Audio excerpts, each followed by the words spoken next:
Witam Was, witam. Witam wszystkich serdecznie, ludzi Witamy. obudzonych i świadomych. Witamy Ciebie, witamy wszystkich, całą naszą rodzinkę. Zapraszamy wszystkie istotki, które rezonują z nami. Zapraszamy na bajeczki o dziwnej treści z cyklu z mchu i paproci, z soczkiem z gumi jagód oczywiście.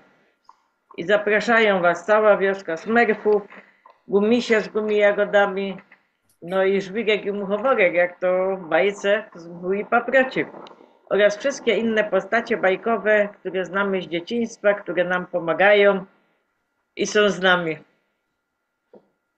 Witajcie. Dobry. W związku teraz z tą sytuacją, którą mamy, chcieliśmy Wam przedstawić ochronę, której my używamy. Są to absorbery. Są zainspirowane one technologią Tesli, chronią nas przed promieniowaniem elektromagnetycznym i ziemskim. Przede wszystkim chronią nasze komórki biologicznie żywe, jak nasze, tak i zwierząt i roślin. I te absorbery, spiralka, która jest na nich, to pochłania jak odkurzacz te fale elektromagnetyczne i zamienia je w delikatne ciepło. I to nam daje ochronę.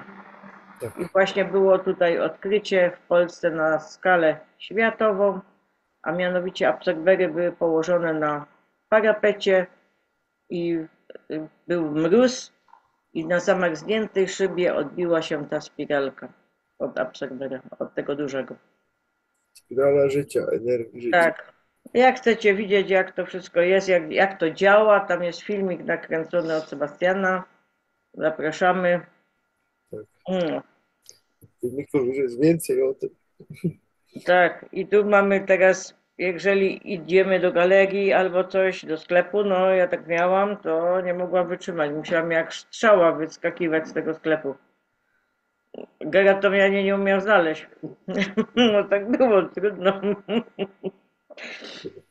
Ale po tym, jak tą ochronę żeśmy mieli, no jeszcze teraz jest lepiej, bo z tym i z tymi drugimi, no i to wszystko, no to jest super, że tak powiem. Mogę sobie składy przeczytać i spokojnie zrobić zakupy. No, trzeba to nagłaśniać po prostu, dlatego tyle filmów i tyle razy o tym mówimy, bo to jest kurczę, naprawdę dobra rzecz. Tak. Tam na Facebooku, jak dawałem moje filmy na ten temat, to mi Facebook wtedy nawet konto częściowo unieaktywnił, bo zrobili mi tak, że jakbym chciał kiedyś zarabiać sobie na Facebooku, na tych filmach, tego to nie miałem nigdy nawet włączonego, bo nawet nie wiem jak, nie? Ale jest tam jakieś takie konto pod tym, żebyś sobie mógł zarabiać, nie? Ale ja tam nie miałem nigdy filmów, żebym mógł zarabiać, bo ja tylko linki daję, nie? Na moim profilu na Facebooku. To mi to konto wyłączyli przez te absorbery, że tam je pokazuje, a tam mi zrobili. To już nigdy w życiu tu nic u nas nie zarobisz, aby na u nich coś zarabiał. Wyłączyli mi to w pierdolony za to, że je reklamowałem tam, nie?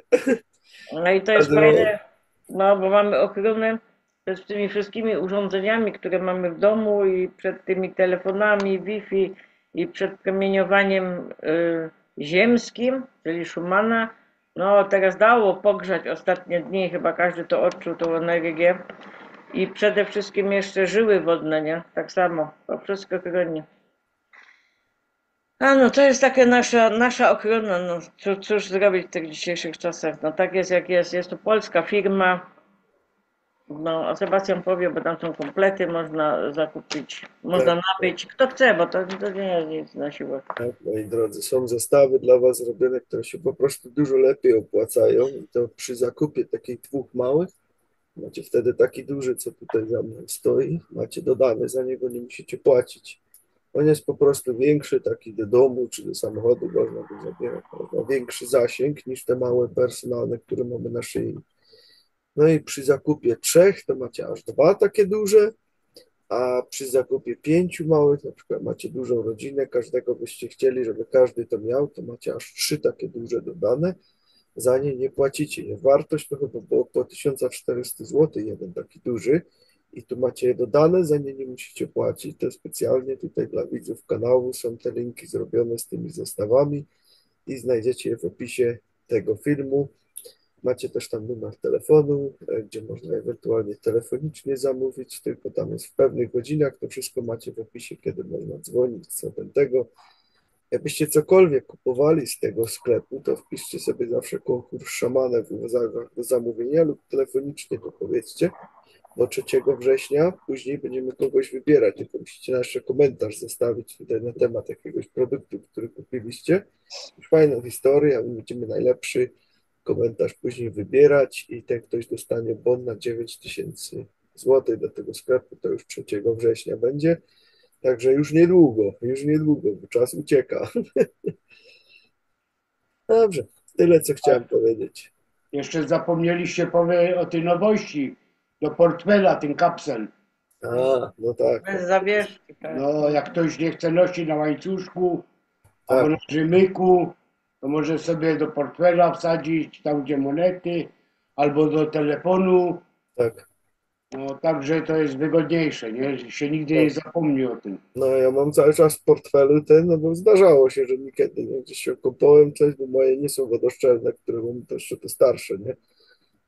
Co miałem, no to wiesz, zdejmowałem i niekiedy gdzieś szybko trzeba było pojechać, patrzę, nie ma. Kurczę.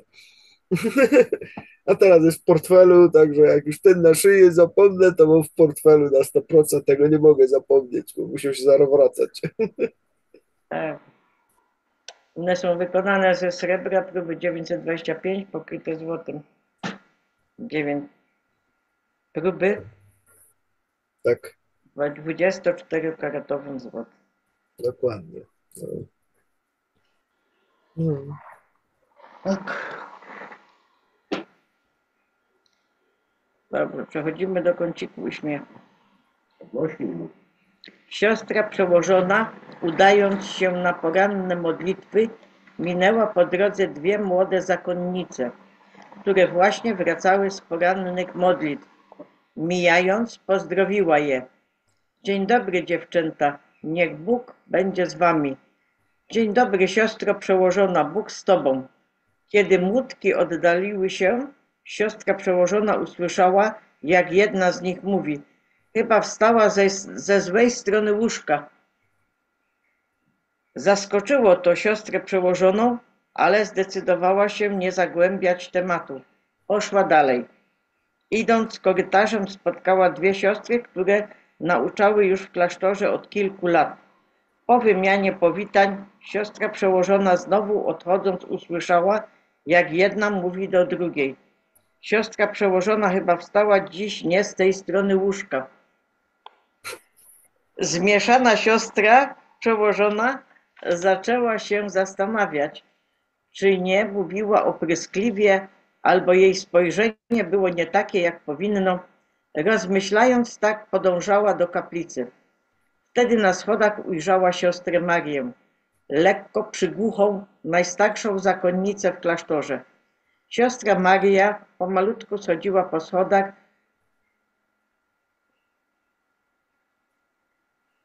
Siostra przełożona miała dużo czasu, aby uśmiechnąć się i wyglądać na szczęśliwą podczas pozdrowienia siostry Marii. Siostro Mario, cieszę się, że cię widzę. Ten piękny poranek. Będę się modliła do Boga, abyś miała dziś piękny dzień. Witam cię, siostro przełożona, i dziękuję. Widzę, że wstałaś dziś ze złej strony łóżka. To stwierdzenie powaliło siostrę przełożoną na kolana. Siostro Mario, co ja takiego zrobiłam? Staram się być miła, a już 3. raz dzisiaj słyszę, że wstałam nie z tej strony łóżka. Siostra Maria zatrzymała się, spojrzała siostrze przełożonej w oczy i rzekła: och, nie bierz tego do siebie, po prostu włożyłaś pantofle ojca Michała.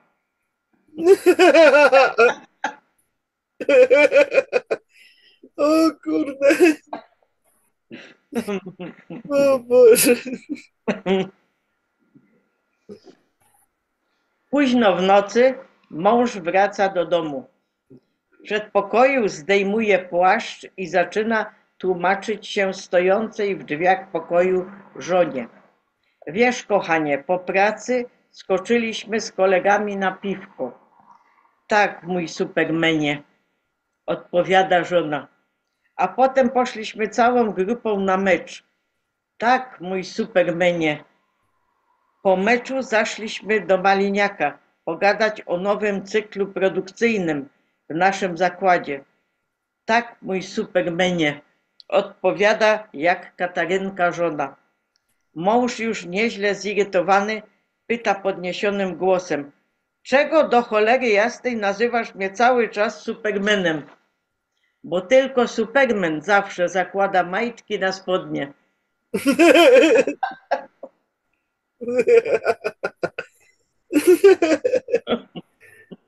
O kurde. Siedzi babcia na fotelu, głaszcze kota, tak sobie głośno rozmyśla. Mówi, ach, jakbym tylko tak mogła być znowu młoda, a ty, kocie, byłbyś mi młodym królewiczem. Obok pod oknem przechodzi wróżka i usłyszała to. Myśli, a spełnię tutaj babci życzenie. Pyk! Babcia staje się młodą, a kot zamienia się w królewicza. Babcia szczęśliwo patrzy, a książę, który był kotem, mówi, no i co? Teraz żałujesz, żeś mnie wykastrowała.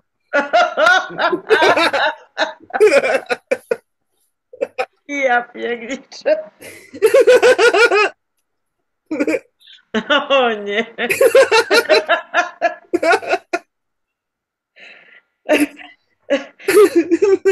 O. Teraz z powrotem wróżkę wołać.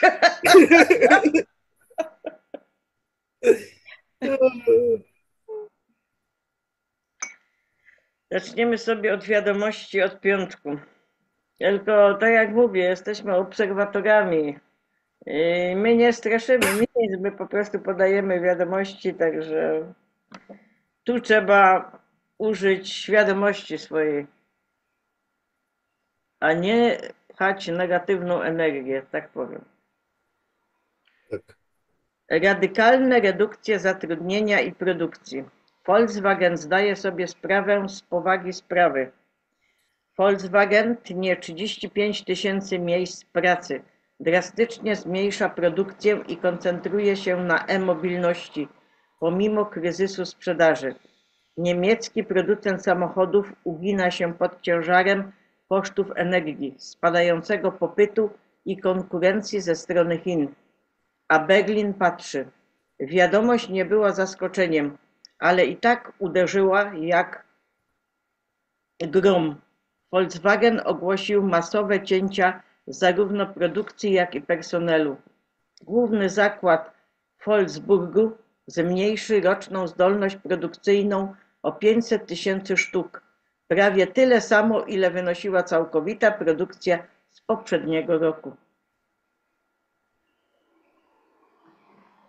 Eksperyment wykazał, że grafen zawarty w podpasce może zasilać żarówkę.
No.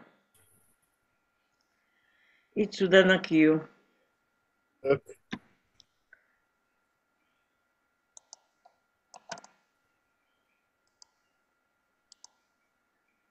Potus powiedział nam, że film będzie wyświetlany do 7:04. Zobaczymy, co się stanie. Od Capt Kyle Patriots. Alarm. Tajwan wykrył 50 chińskich samolotów wojskowych wokół wyspy. Od Kwanon Belgium. Iran został dziś odłączony od globalnego internetu na 36 godzin. Bieżące statystyki pokazują, że łączność krajowa utrzymuje się na niskim poziomie kilku procent normalnego poziomu, a jedynie garstka użytkowników może łączyć się za pośrednictwem sieci VPN z wieloma przeskokami. Od Intel Sky. Korea Północna ostrzega Stany Zjednoczone i Unię przed przyłączeniem się do Izraela z Iranem. Korea Północna oskarża Izrael o terroryzm. Korea Północna twierdzi, że Izrael zwiększa ryzyko totalnej na Bliskim Wschodzie. Z kanału informacyjnego. Operacja Burza jest w toku i obecnie staje się publicznie dostępna. Fałszywe flagi są już gotowe do startu. Proszę, nie dajcie się ponieść wiadomościom i chaosowi, który was otacza. MAGA zostanie oskarżona o spowodowanie masowych ofiar, co doprowadzi do nowych zamieszek na wzór zamieszek George'a Floyda. Bądźcie zakochani i nie angażujcie się. Wojsko się tym zajmie. Kabała próbuje przywrócić strach i kontrolę w Ameryce. Bóg ma to pod kontrolą. Dasz radę. Kocham was wszystkich i jestem dumny z tego, jak daleko zaszliście. Od Capt Kyle Patriots. Nie daj się zwieść.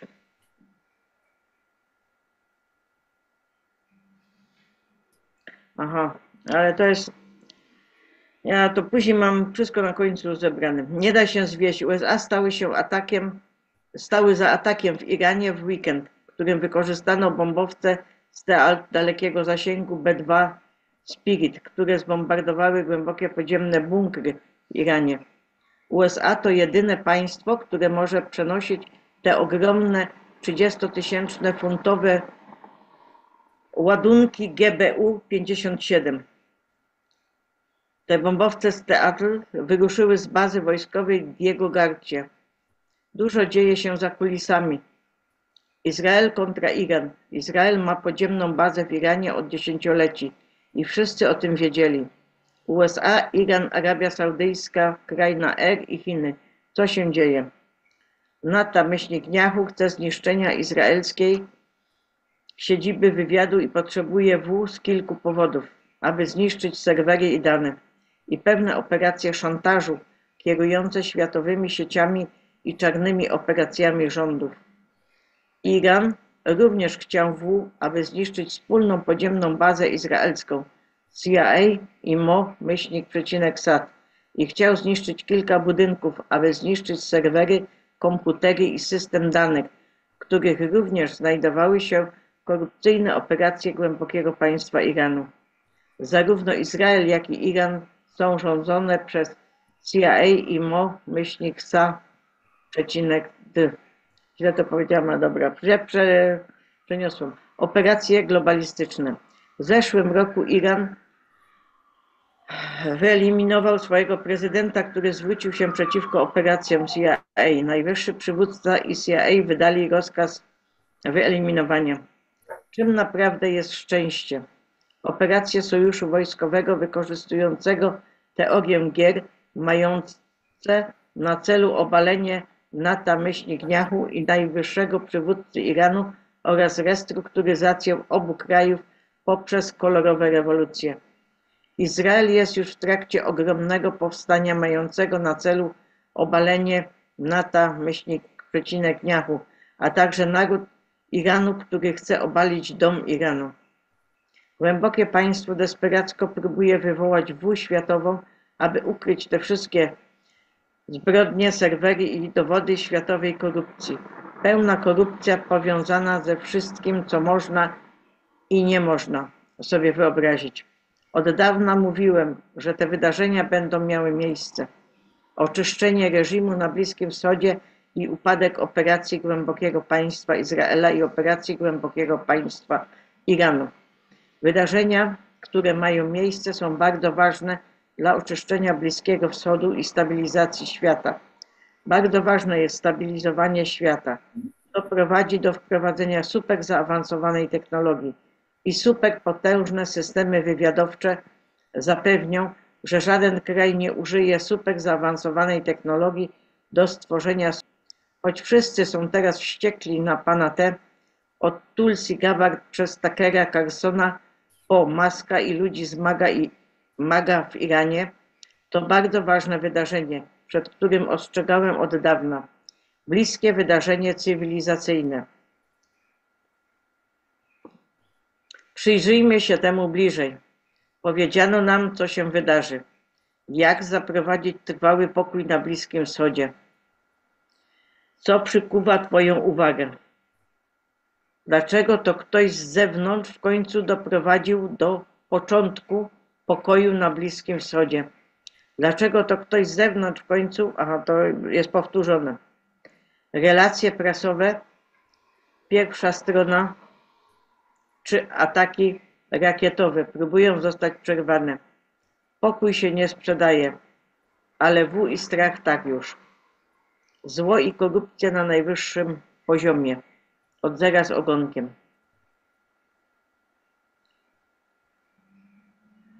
Dlaczego zero z ogonkiem powtórzył tę kwestię? No właśnie, to było 2 razy. Z tego samego powodu, dla którego powiedział: strony główne i ataki rakietowe, liczba mnoga. Zero z ogonkiem mówi o OBU, kadencjach administracji pana T. Co monumentalnego wydarzyło się w pierwszej kadencji pana T. Porozumienia Abrahama. Dlaczego był to pierwszy ważny krok w kierunku trwałego pokoju? Pan T. zawarł porozumienie pokojowe między państwami arabskimi a Izraelem, z wyjątkiem Iranu. Iran mógł przystąpić do rozmów, ale tego nie zrobił i nikt się tego nie spodziewał. Pan T. celowo odizolował Iran. Zamiast więc ryzyka wybuchu na Bliskim Wschodzie, w którą zaangażowanych byłoby wiele państw, świat skupił się teraz na 2 głównych przeciwnikach, którzy byli wykorzystywani przez spisek do ciągłego podsycania To jest celowe. Iran jest obecnie oczyszczany z kontrolowanych przez siebie aktorów Głębokiego Państwa i sądzę, że następny będzie Izrael. Jak? Narażenie. Wyciąganie wszystkiego na światło dzienne. Światło słoneczne jest najlepszym środkiem dezynfekującym. Korupcja w Izraelu zostanie ujawniona tak samo jak korupcja w naszym własnym rządzie. Masowe aresztowania zmienią wszystko. Izrael będzie musiał sam uporać się z korupcją albo zostanie odizolowany. Dlatego Izrael jest na ostatnim miejscu. Zawsze była grą, która była prowadzona na najwyższych szczeblach wielu skorumpowanych rządów. Zło i korupcja na najwyższym poziomie. Zawsze była kwestią pieniędzy. Jesteśmy na początku prawdziwego i trwałego pokoju na Bliskim Wschodzie. Od Kaptka i Patriots. Nadciąga potężna burza nad dawnym Waszyngtonem. W jej kierunku leci dziwny obiekt latający. Od Cosmic Light Force. Przejrzałem trochę informacji i natrafiłem na NOAA. Skąd dokładnie pochodzi promień? Przynajmniej mają tam swoją siedzibę, a ich siedziba główna znajduje się w pobliżu. NOAA to duża zdecentralizowana agencja z licznymi ośrodkami badawczymi, laboratoriami i obserwatoriami w całych Stanach Zjednoczonych. Jej misja obejmuje badania oceanów i ochronę środowiska morskiego, prognozowanie pogody i ostrzeżenia przed ekstremalnymi zjawiskami pogodowymi, badania klimatu, obserwację satelitarną i Ziemi, ochronę gatunków zagrożonych i zarządzanie ekosystemami oraz nawigację i usługi przybrzeżne. Ale może nie mają z tym nic wspólnego. Kto wie, z kanału militarnego. Teraz od Gazetellera wiadomości. Wszystko gotowe. Pan T zatwierdza plan ataku na Iran. Bombowce B2 uzbrojone. Cel Fordow zablokowany. Kody alarmowe wysłane, a ostateczne zielone światło może paść w każdej chwili. 20 czerwca 25 roku. Globalny porządek pęka. Iluzja się rozpada. A teraz prezydent T po cichu zatwierdził amerykańskie plany ataku militarnego na Iran. To potwierdzenie z ukrytych źródeł, które obserwowały ten moment przez lata, podczas gdy skorumpowana elita udawała, że rządzi śpiącym narodem. Ale naród już nie śpi, a pan T nie pozostaje w cieniu. 18 czerwca pan T wydał prywatne upoważnienie do pełnoskalowych ataków powietrznych na irańskie obiekty nuklearne, w szczególności na zakład Fordow, utwardzony podziemny bunkier wzbogacania zakopany pod górą. 6 amerykańskich bombowców B2 stacjonuje teraz w Diego Garcia, każdy załadowany 30-tysięcznymi pociskami, zdolnymi do zmiażdżenia nawet najbardziej ufortyfikowanych obiektów na ziemi. Świat osiągnął krawędź, a jeden ruch Teheranu go obali. Ale oto czego nie chcą, abyś zrozumiał. To nie dotyczy tylko Iranu. To skoordynowany atak na ostatnią twierdzę globalnych elit na Bliskim Wschodzie. Iran nie jest suwerennym wrogiem. To twierdza głębokiego państwa podtrzymywana przez trójkąt ukrytych sojuszy z krajem na R, Chinami i zdrajcami USA osadzonymi w społeczności wywiadowczej od czasów Clintona i Obamy. Dlatego elity są przerażone. Wiedzą, że pan T nie blefuje. Wiedzą, że to nie jest polityczny wybryk.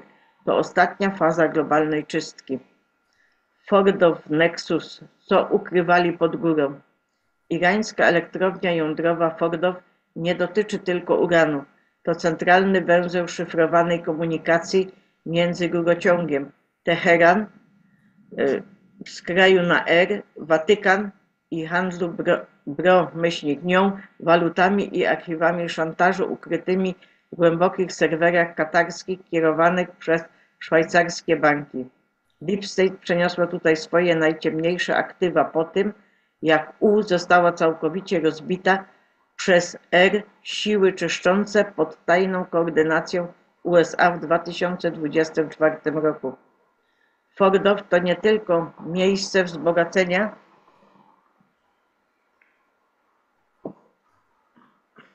to cyfrowe archiwum elitarnego szantażu.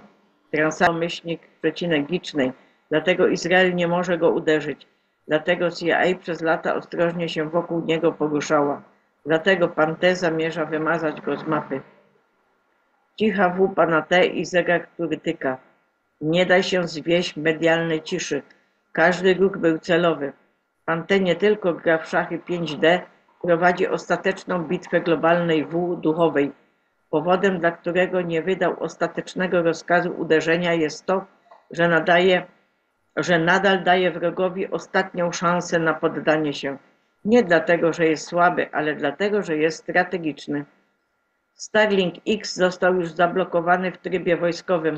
Stało się to 17 czerwca, kiedy wysłano drugi zestaw komunikatów o działaniach awaryjnych EAM. To nie były ćwiczenia, to były prawdziwe sygnały nuklearne osadzone w protokołach obronnych z kluczem kwantowym, które synchronizują się bezpośrednio z wyzwalaczami awaryjnymi QFS. Jeśli te bombowce wystrzelą, globalny system finansowy jednocześnie przejdzie w stan blokady.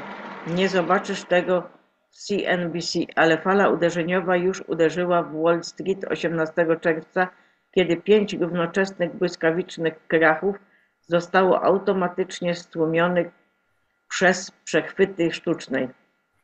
Zespół Zero z ogonkiem pana T kontroluje zabezpieczenia, a elity krzyczą za kulisami. Kraj na R i Chiny, zorganizowana opozycja czy kontrolowany upadek. Kraj na R ostrzega, że działania militarne USA doprowadzą do regionalnego chaosu. Ale bądźmy szczerzy. Ostrzeżenie, w cudzysłowie, Ławrowa było zaplanowane. Kreml od lat gra na dwie strony, dostarczając sprzęt wojskowy Iranu, a jednocześnie po cichu przekazując informacje wywiadowcze prywatnej sieci pana T.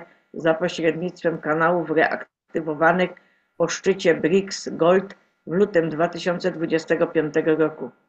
Chińskie siły cybernetyczne próbowały włamać się do sieci QFS 12 czerwca i zostały skontrolowane przez zagłuszone przez Starlink impulsy odwetowe, które wyłączyły 3 ich wojskowe satelity. Przypadek? Nie. To była ostatnia wiadomość pana T. Nie wystawiajcie nas na próbę. Iran nie posłuchał, a teraz Fordow jest otoczony. Ostatnie ostrzeżenie dla zdrajców kraju. Reżim Bideta to, co z niego zostało, zamilkł. Żadnych występów na żywo, żadnych oświadczeń, tylko zaaranżowane nagrania, przetworzone scenariusze i rozproszenie nerwowych globalistów pędzących do ucieczki przed uderzeniem młota. Więcej informacji na stronie gazetelek.com. Nancy Pelosi i Chucka Schumera nie widziano od 16 czerwca. Barack Obama podróżował za granicę, co oznacza, że ukrywa się w podziemnym kompleksie na myśli kto w Bawarii. Hillary Clinton podobno ewakuowała się do Dubaju. Co oni wszyscy wiedzą? Że pułapka ma się zamknąć. Ponad 600 zapieczętowanych aktów oskarżenia związanych z operacjami handlu Iranem jest obecnie aktywowanych na mocy amerykańskiego prawa wojskowego. Należą do nich byli urzędnicy Departamentu Stanu, osoby mianowane za ery Obamy, powiązania z dowództwem na myśli kto, a nawet elementy brytyjskiego wywiadu. A teraz Wielka Brytania panikuje, ponieważ jeśli atak nastąpi z Diego Garcia, wspólny brytyjsko-amerykański, są oni prawnie współwinni.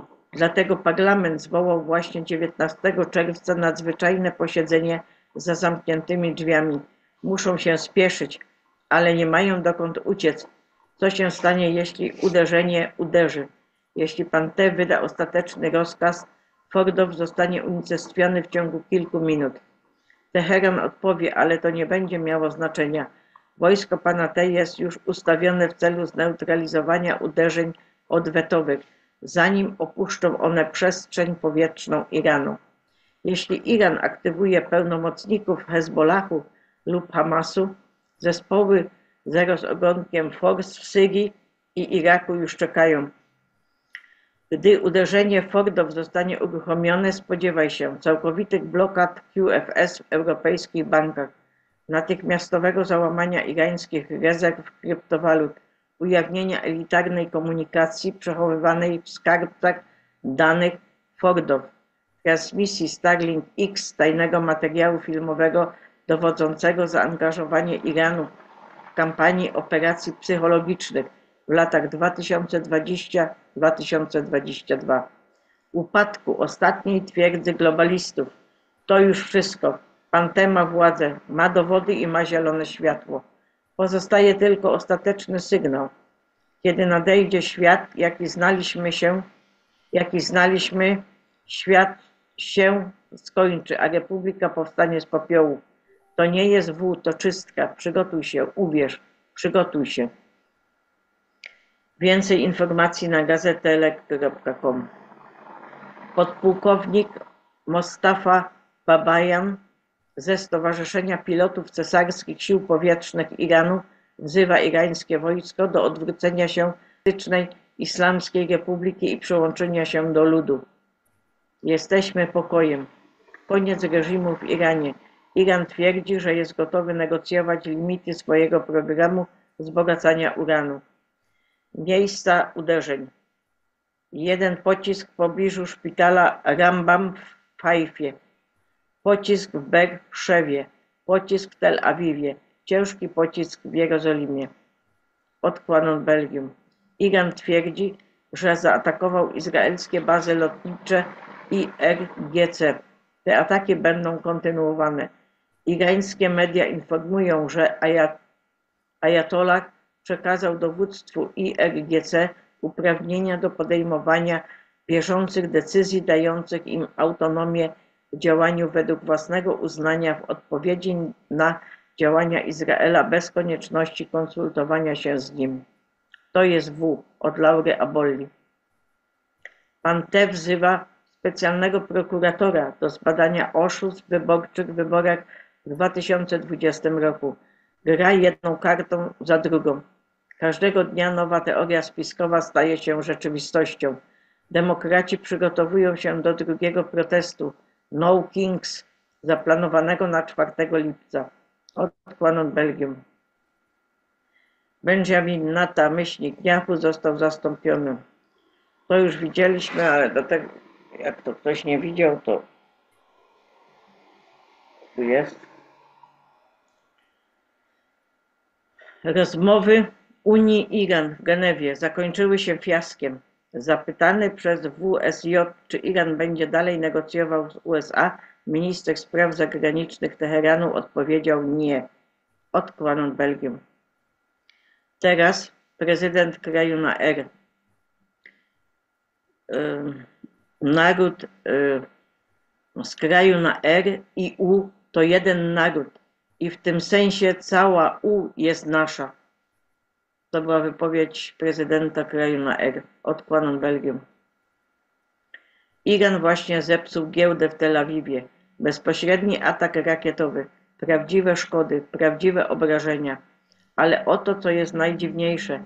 Rynki odnotowały wzrost. Tego samego dnia TA-35 osiągnął 52-tygodniowy szczyt. Witamy w symulacji. Oglądasz pierwsze kroki w ramach reformy gospodarczej o dużej stawce, ukryte pod płaszczykiem konfliktu regionalnego. Iran uderzył w symbol izraelskich finansów. Nie w cywilów, nie w bazę wojskową. Zaatakowali system gospodarczy, a nie ludność. To jest wiadomość.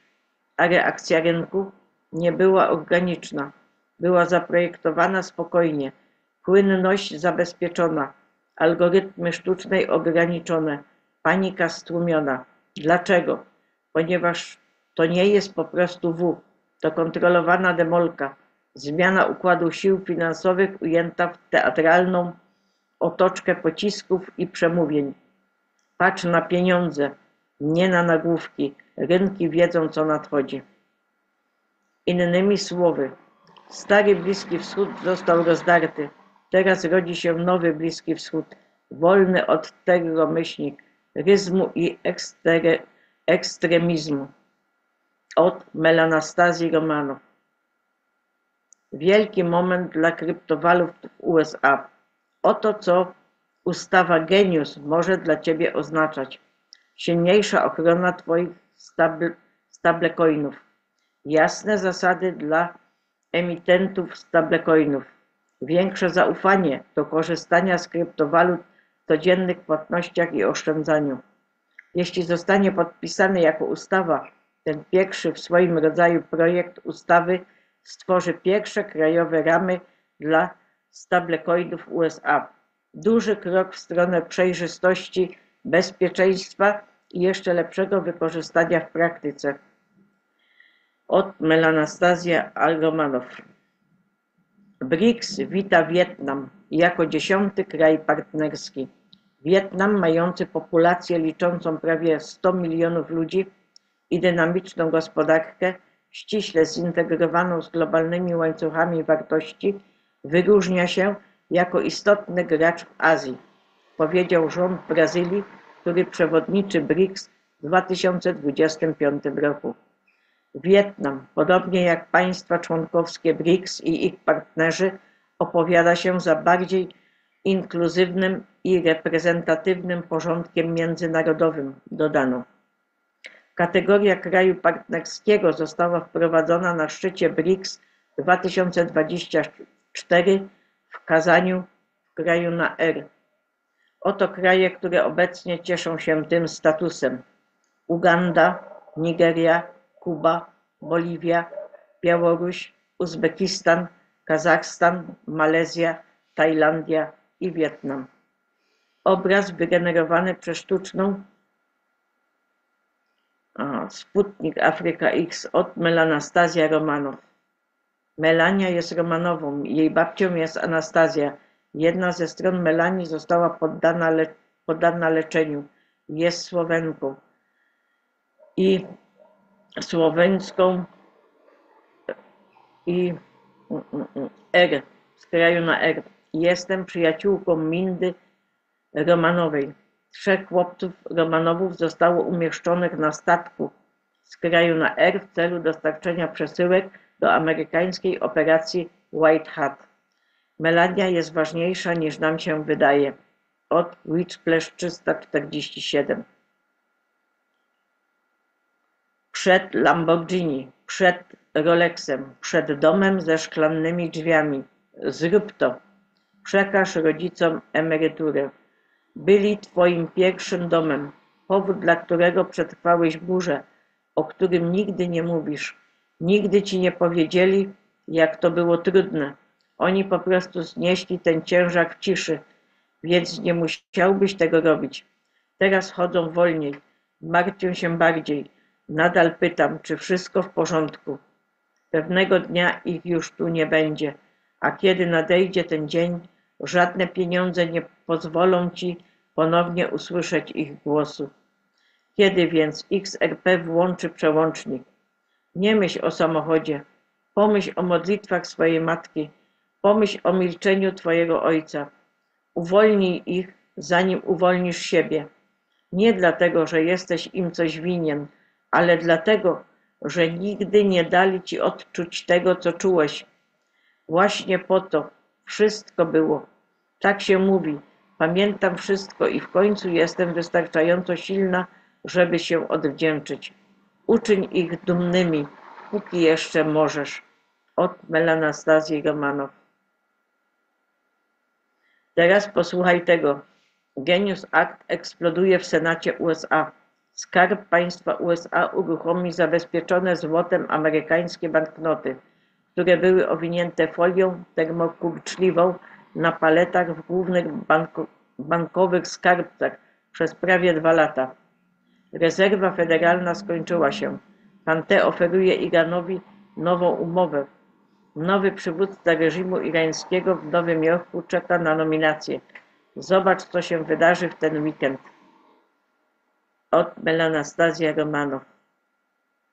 W przeciwieństwie do narastających działań militarnych między Iranem a państwem syjonistycznym, Morze Czerwone po raz kolejny wita powrót gigantycznych statków handlowych przepływających przez cieśninę Bab al-Mandab po raz pierwszy od kwietnia 2024 roku. Ogromny statek CMA CGM Osiris, przewożący 15 500 kontenerów i ważący 154 000 ton, wpłynął na Morze Czerwone po przepłynięciu przez Bab al-Mandeb. Statek płynie z Singapuru do Europy przez kanał Suezki. W nadchodzących dniach przez Bab al-Mandeb ma przepłynąć więcej statków, po tym jak firmy żeglugowe otrzymały zapewnienia, że bezpieczeństwo żeglugi na Morzu Czerwonym uległo poprawie, a siły Huti nie wywołały większych zakłóceń. Oczekuje się, że powrót ruchu statków na zwykłe trasy przez Bab al-Mandeb i Morze Czerwone obniży koszty transportu do Europy o około 15% i skróci czas dostawy o około 10 dni, co ostatecznie przełoży się na obniżenie cen dóbr konsumpcyjnych na rynkach europejskich i amerykańskich. Ponadto stopniowy powrót do normalnej działalności żeglugowej na Morzu Czerwonym i Bab al-Mandeb wskazuje na ożywienie regionalnej żeglugi, pomimo trwającej eskalacji działań militarnych w innych częściach Bliskiego Wschodu. Ten pozytywny rozwój sytuacji morskiej może złagodzić rosnące obawy dotyczące potencjalnego zamknięcia cieśniny, szczególnie cieśniny Ormus, i sygnalizuje, że Iran w pełni rozumie niebezpieczeństwa związane z zagrożeniem bezpieczeństwa cieśniny. Sugeruje również, że Huti ze swojej strony próbują zdystansować siebie i Jemen od wciągnięcia w trwający konflikt między Iranem a podmiotem syjonistycznym, zmniejszając napięcia w regionie Morza Czerwonego. Ale czy ta delikatna równowaga się utrzyma?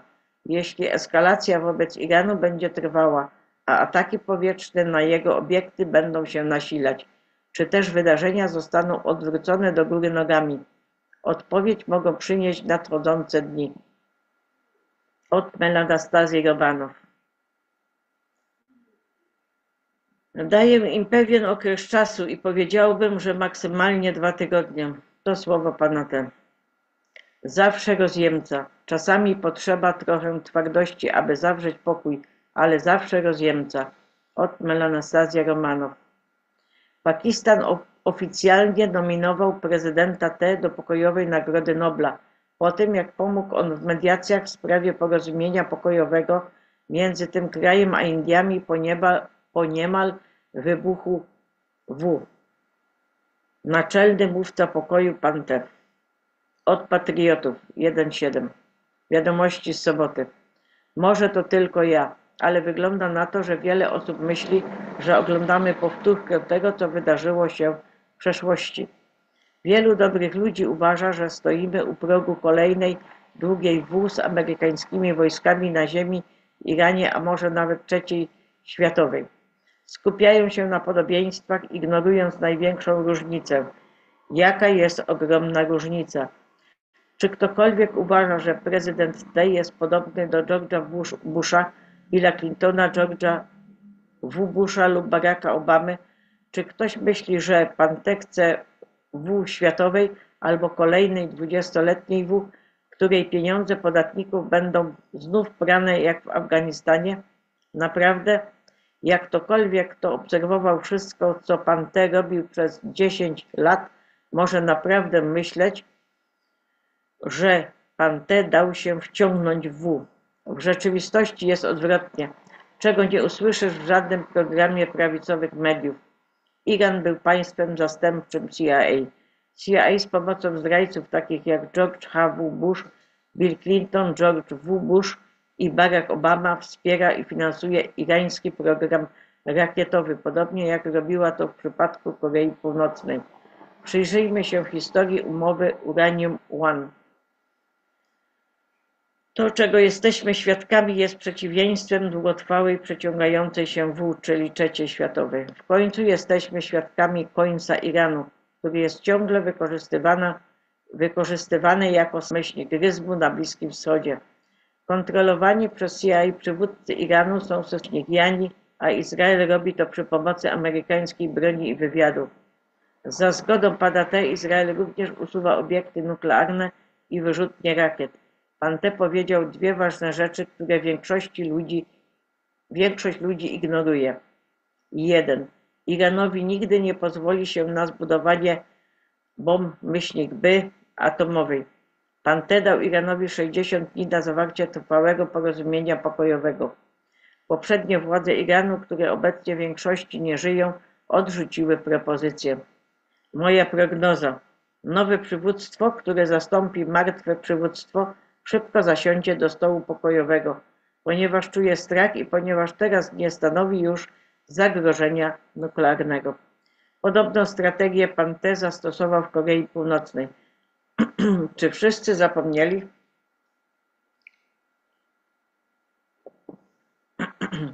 Wysadziliśmy północno-koreański podziemny ośrodek nuklearny, w którym zginęła grupa naukowców nuklearnych kontrolowanych przez CIA.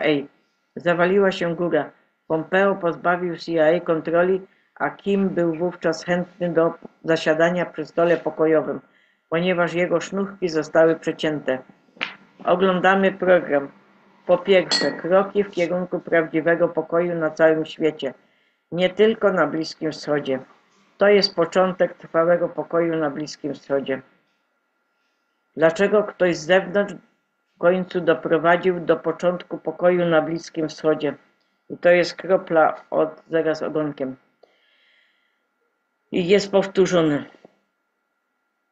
I to jest od Kapkaj Patriots. Pan T. właśnie wydał sygnał, a nie oświadczenie. Przedstawiał się jako ten, który rozwiązuje najkrwawsze konflikty globalne. Wymienił porozumienia pokojowe między Kongo a Rwandą, Indiami a Pakistanem, Serbią a Kosowem i Egiptem a Etiopią. Przypomniał światu o porozumieniach Abrahama i zasugerował, że więcej krajów zamierza je podpisać. Nie wspomniał nic o spekulacjach. Przedstawił wszystko jako już dokonane.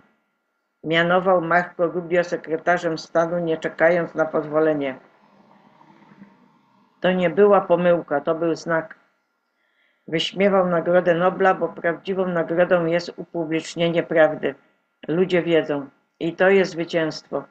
Kończąc na stosunkach R-U i Izrael-Iran zapowiedział, to co nadchodzi, to nie była przechwałka. To był impuls. Dla tych, którzy dostrzegają pewne wzorce, mapa właśnie się rozświetliła. Pan T nie reaguje. On wykonuje egzekucję cicho, legalnie, globalnie.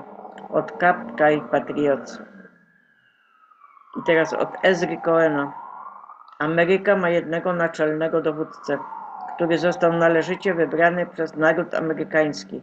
Podejmie decyzję w sprawie Iranu w czasie i w sposób, który wybierze. Wszystko inne to tylko szum. I teraz mamy USA, Kanada, Australia, Pacyfik.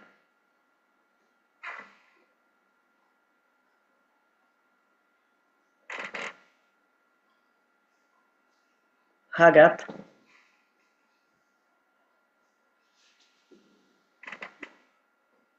Azja.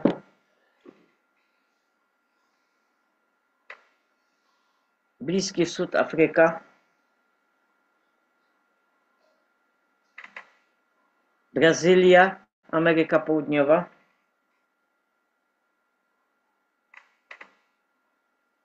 Hiszpania, Europa Zachodnia.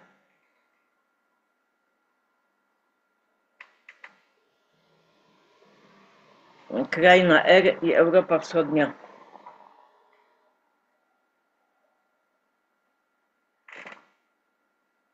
Od amerykańskich patriotów. 7 królestw.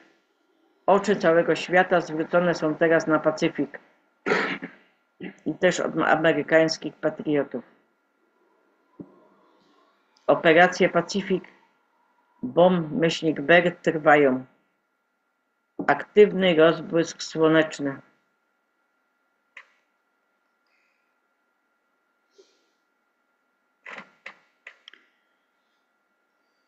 Opcja nuklearna, która opcja powinna zostać wyłączona z gry. Często mówi się, że dowódca wojskowy powinien pozostawić wszystkie opcje działań wojskowych na stole do czasu podjęcia ostatecznej decyzji. W rzeczywistości wielokrotnie stwierdzałem, że najlepszy plan zapewnia najwięcej opcji, aż do ostatniej chwili. Ta strategia ma tę zaletę, że utrzymuje wroga w niepewności, nie wiedząc, czego się spodziewać. Jednak ta strategia ma również wady i chcę wyjaśnić, dlaczego uważam, że w tym historycznym momencie między Izraelem a Iranem wady znacznie przewyższają korzyści w przypadku jednej z tych opcji. Po pierwsze, jestem głęboko zaniepokojony dzisiejszym artykułem w Newsweek zatytułowanym "Czy pan T rozważa użycie taktycznej broni nuklearnej przeciwko Iranowi?" Kwestia ta została podniesiona, ponieważ niektórzy byli urzędnicy wojskowi spekulowali w programach Kable News, że tylko po niej będziemy w stanie skutecznie przeniknąć do podziemnych zakładów wzbogacenia w Iranie. Artykuł Newsweek zacytował raport Fox News, w którym urzędnik Białego Domu stwierdził, że administracja pana T nie zdjęła niczego ze stołu, w tym użycia taktycznej broni jądrowej. Należy powtórzyć, że taktyczne były traktowane bardzo poważnie przez krainę R, co skłoniło rzecznika Kremla Dmitrija Pieskowa do stwierdzenia oczywistego faktu, że jakie Stany Zjednoczone w Iranie byłoby katastrofalnym rozwojem sytuacji. Energia jądrowa nie będzie używana jednak. Od amerykańskich patriotów. Kolejna wiadomość od następcy tronu Rezy Pahlawiego do narodu irańskiego. Członkowie wojska rządu i sił bezpieczeństwa poinformowali mnie, że porzucili reżim i wkrótce pokażą to Iranowi narodowi, przepraszam, irańskiemu od amerykańskich patriotów.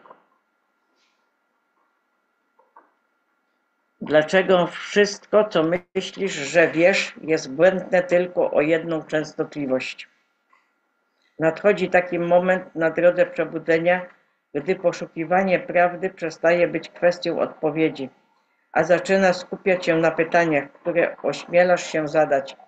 Takie, które sprawiają, że ludzie czują się niekomfortowo. Takie, które mogą spowodować utratę przyjaciół, zaproszeń na kolację lub awansu korporacyjnego, którego i tak nigdy nie chciałeś.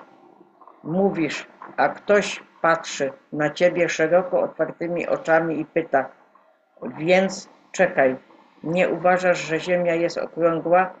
A ty, mistrzu częstotliwości, którym jesteś, nie drgnij, oddychaj. Wtedy możesz powiedzieć: wiem, że nic nie wiem, ale jestem świadomy wszystkich możliwości, ponieważ na tej drodze nigdy nie chodziło o zastąpienie jednego sztywnego systemu wierzeń innym. Chodziło o to, żeby stać się wystarczająco płynnym, aby utrzymać to, co niemożliwe. Co myślimy, że wiemy do tej pory? Ziemia to nie to, co nam powiedziano. Czy to kula, torus, płaska płaszczyzna, królestwo, hologram, czy pączek wirujący w symulacji? Czy kształt ma większe znaczenie niż kłamstwa, które na jego temat łyknęliśmy? Historia w dużej mierze fałszywa. Całe cywilizacje usunięte, olbrzymy wycięte, Tartaria wygodnie pominięta w sylabusie. Dinozaury? Raczej nie. Smoki? Być może tak. Całe kontynenty zniknęły albo poza murem. Góry, które mogły być starożytnymi drzewami. Życie wznoszące się nad ziemią zamieniło się w kamień. Mit stał się faktem, a następnie pogrzebany. Magia wszędzie. Nie ta, która macha różdżką, ale taka, która szepcze w synchronizacji, zgina czas i brzęczy w częstotliwości twoich myśli. Rząd, teatr, medycyna, maszyna do robienia pieniędzy. Uzdrawianie polega na uświadomieniu sobie, że twoje ciało jest suwerenne. Aktorzy są marionetkami, architekci są niewidoczni. NPC może, albo może po prostu byliśmy tak otępiali, odurzeni i zaprogramowani, że większość zapomniała, że w ogóle ma sygnał. Jest plan, głęboko przed paniką. Podręcznik gra dalej. Met, bet są prawdziwe, a technologia jest tak zaawansowana, że science fiction wygląda przy niej jak prezentacja PowerPoint z 2003 roku zatytułowana Przyszłość jest teraz. Nie żyjemy w epoce informacji, żyjemy w epoce kamienia łupanego ze smartfonami. Prawdziwa technologia jest przechowywana, tłumiona lub znajduje się poza planetą. I wreszcie istnieje różnica między duchowym omijaniem new, age, a uziemnionym opanowaniem częstotliwości. Pierwsze unosi się ponad burzą, drugie ją kotwiczy. Więc kiedy zwykli ludzie pytają z przerażoną miną kogoś, kto wyczuwa, że jego światopogląd się wali: ale ty chyba w to wszystko nie wierzysz, prawda? Możesz odpowiedzieć: wierzę w obserwowanie boiska, wierzę w zadawanie pytań, wierzę w pozostawanie suwerennym, nawet gdy świat nazywa cię szalonym. Oto postawa zaawansowanego mistrza częstotliwości.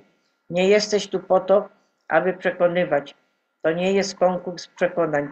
Nie jesteś tu, żeby uderzać ludzi swoją prawdą. Jesteś tu, żeby szerzyć wibracje. I przede wszystkim pamiętaj, my też nie znamy całej prawdy. Ale o to właśnie chodzi. Nie jesteśmy tu po to, by wyciągać wnioski. Jesteśmy tu po to, aby nawiązywać kontakty. Gotowy, by usiąść w tajemnicy, gotowy, by trzymać sygnał, gotowy, by wejść na nową ziemię z jasnością, niepewnością. Witamy na krańcu wszystkiego. Od Melanastazja Romanow. I teraz od Aguilla. Właśnie rozmawiałem ze swoimi, i to jest z soboty wiadomości, ze swoimi źródłami na Bliskim Wschodzie. Wszystkie stanowiska bojowe są w stanie gotowości. To, co widzimy nad Pacyfikiem, może być przynętą. Prawdziwe ataki mogą nastąpić z innych miejsc. Stany Zjednoczone planują skoordynowane ataki przy użyciu swoich sił powietrznych, marynarki W, a nawet nowych sił kosmicznych Pana T. Pierwsza fala ataków rozpocznie się bez zapowiedzi, a bombowce i siły morskie zniweczą wszelkie perspektywy odwetu ze strony Iranu. W atakach weźmie udział również Izrael, a eskortować je będą najprawdopodobniej eskadry bombowców USA. Istnieje również możliwość użycia bombowców B-52 przeciwko celom Houthi. Dowódcy CENTCOM-u wyrazili panu T zgodę na zakończenie wszystkich przygotowań. Teraz czekamy tylko na rozporządzenie wykonawcze, a potem będziemy mogli zacząć działać, mówi moje źródło, które przebywa w Syrii, a w ramach misji USA. Witamy w zbiorze najlepszych i najważniejszych wiadomości patriotycznych z całego świata, z kanału militarnego. Bądźcie czujni, ponieważ zbliżamy się do D-Day i spodziewajcie się masowych ataków cybernetycznych, odkłano Belgium. Banki są skończone, wszyscy bankierzy pójdą do więzienia, wielu stanie przed plutonem egzekucyjnym w Guantanamo, wielu już to zrobiło.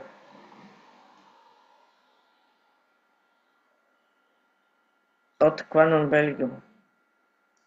Prezydent T powiedział, że podejmie decyzję w sprawie Iranu za 2 tygodnie. 2 tygodnie do 4 lipca, Dzień Niepodległości. Aktualizacja dowództwa W. Kilka sekund od detonacji.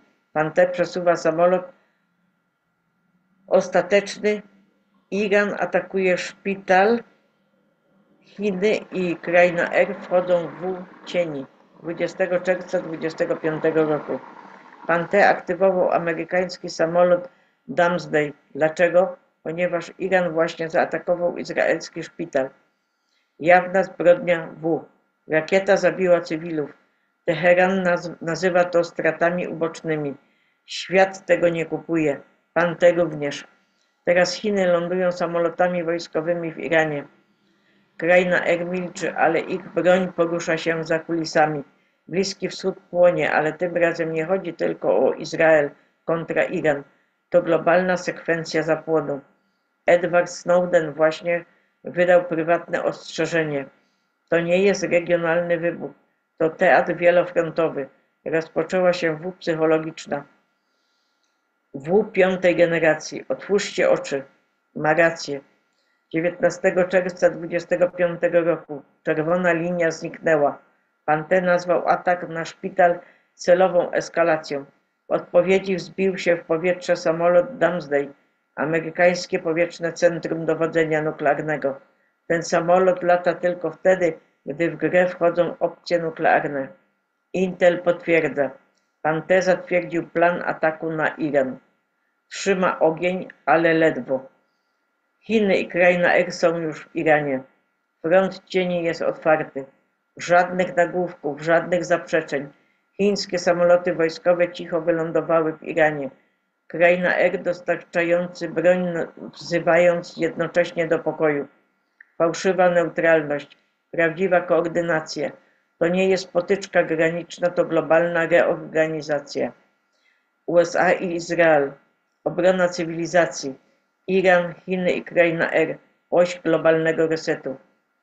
O-N-Z jest sparaliżowana. Media kłamią, świat ma zawiązane oczy. Kopuła żelazna się rozpadła. Tarcza rakietowa Izraela pęka pod presją. Zbyt wiele rakiet. Zbyt mało czasu na reakcję. Miasta się rozpadają, cywile giną. To nie jest odwet, to W przez nasycenie. Prawda zakłócona, sygnały zakłócone.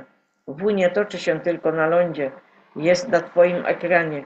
Cyfrowy chaos to nowa mgła W. Dowody, w cudzysłowie, generowane przez sztuczną, zhakowane kanały, wycięte fragmenty dźwiękowe. Prawdziwym polem bitwy jest percepcja. Prawda już nie wygrywa, wygrywa dezinformacja. Pan T. czeka, ale jak długo? Nie waha się, kalkuluje. Wie, że jeden zły ruch wywołuje trzecią W światową, ale żaden ruch nie pozwala tyranom zmienić mapy.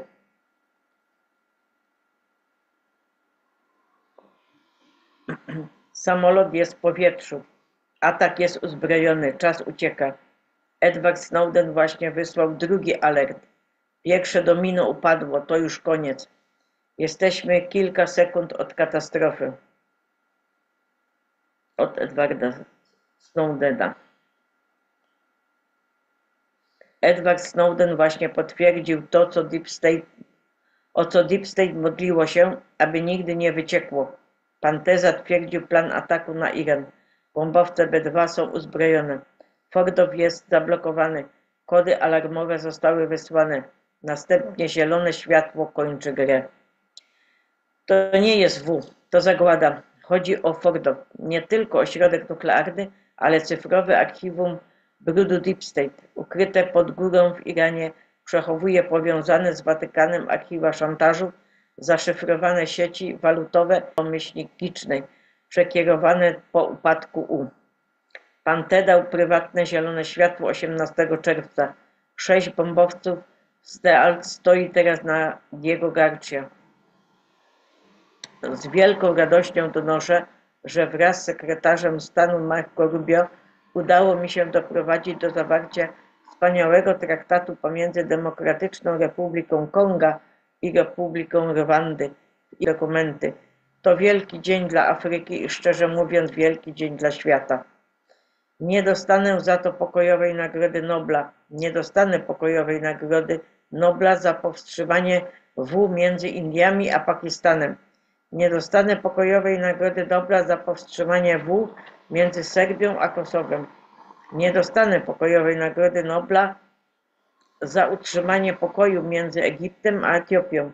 Ogromna tama zbudowana przez Etiopię, głupio sfinansowana przez Stany Zjednoczone Ameryki, znacznie zmniejsza dopływ wody do rzeki Nil. I nie dostanę pokojowej nagrody Nobla za realizację porozumień Abrahama na Bliskim Wschodzie, które jeśli wszystko pójdzie dobrze, zostaną obciążone po brzegi podpisami kolejnych państw i zjednoczą Bliski Wschód po raz pierwszy od Deg Ages.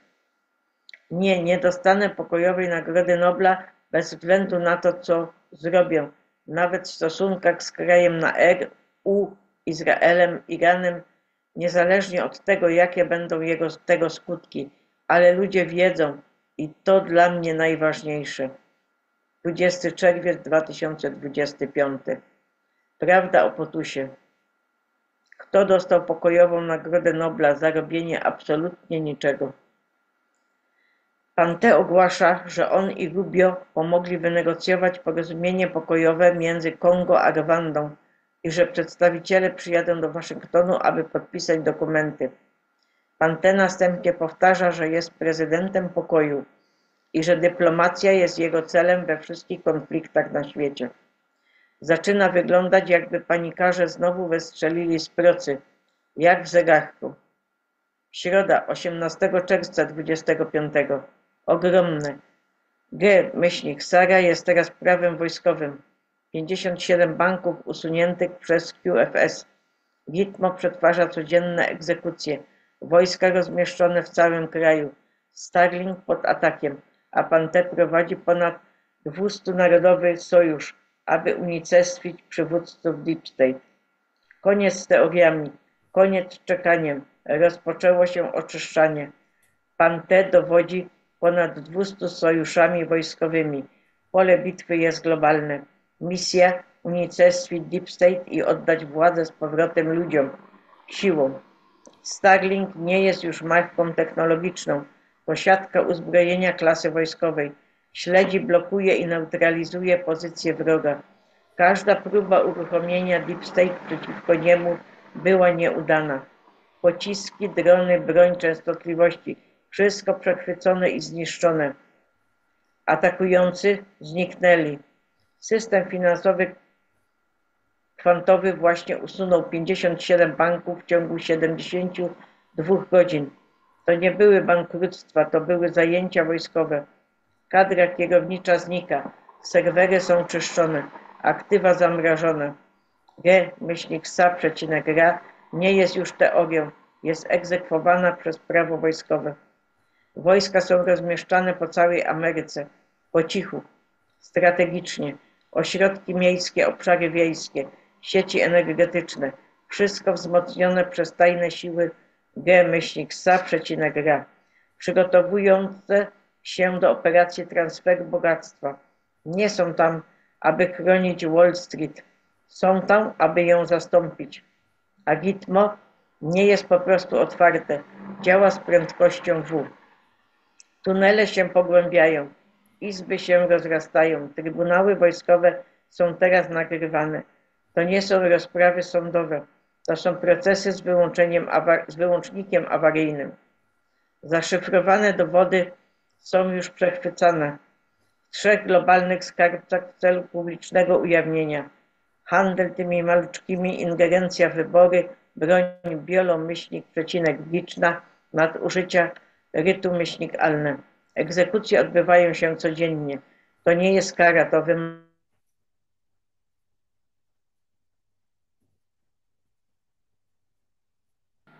Znikłaś na moment. Znikłaś na moment. No, kręcił internet.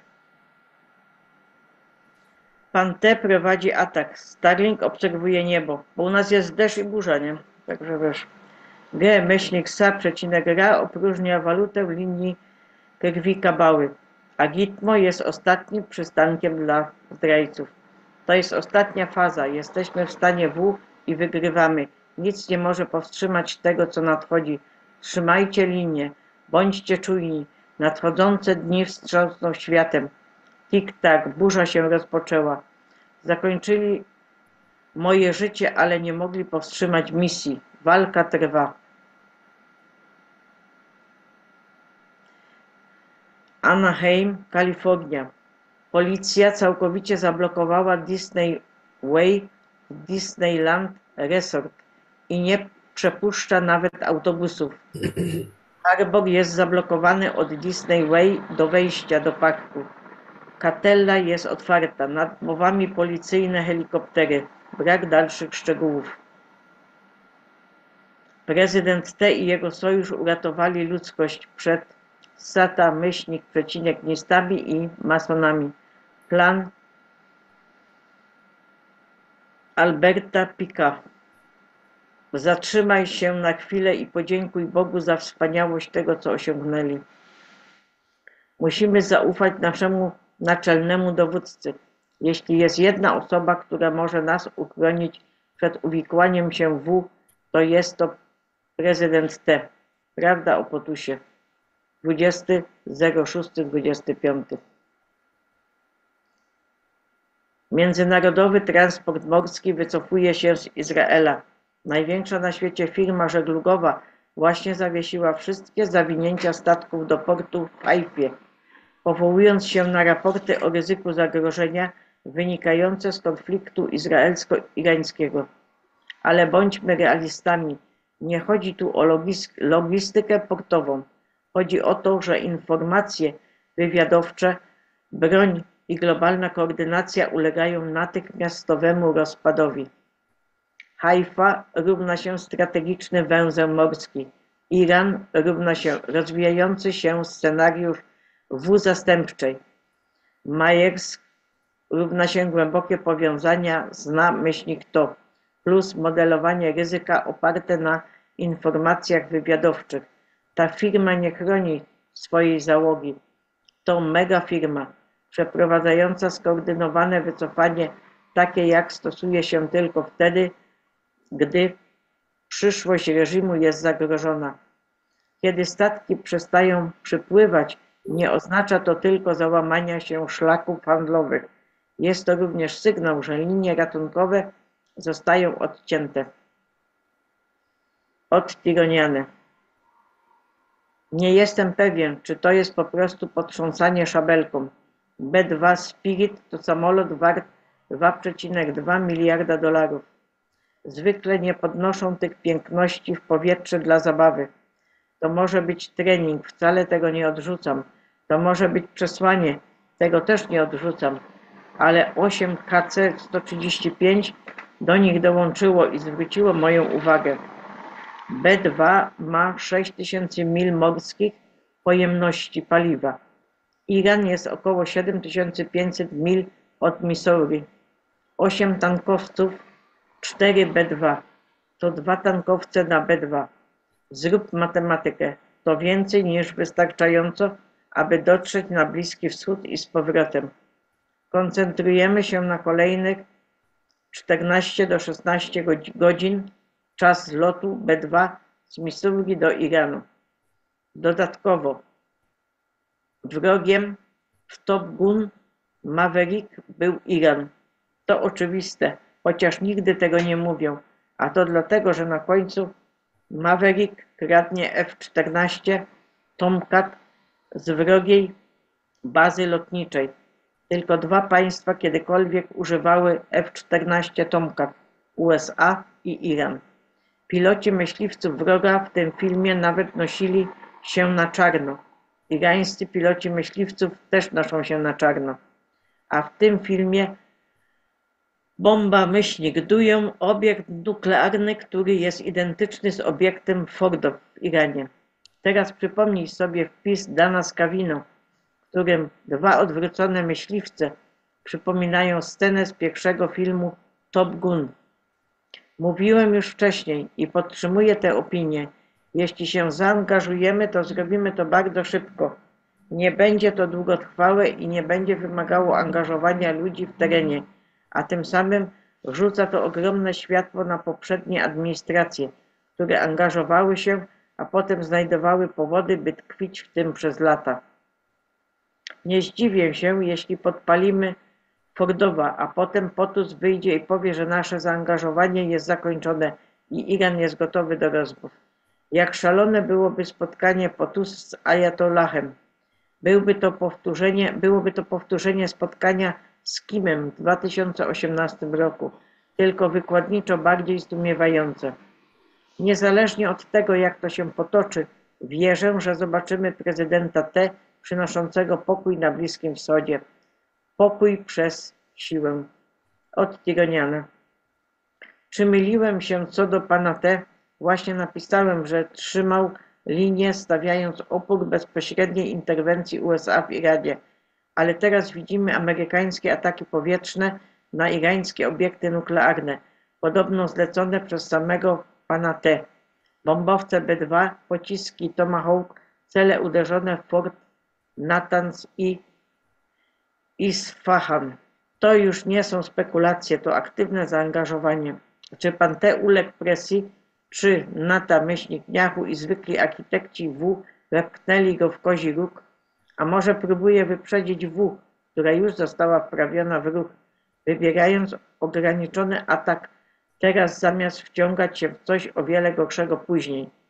Pan T do tej pory opierał się w wszczynaniu nowych W, jednak ten ruch stawia go bezpośrednio w samym środku machiny interwencji. Być może było to celowe ostrzeżenie, być może próba zapobieżenia szerszej eskalacji, ale otwiera to również drzwi do scenariusza, którego od dawna wydawał się zdecydowany unikać.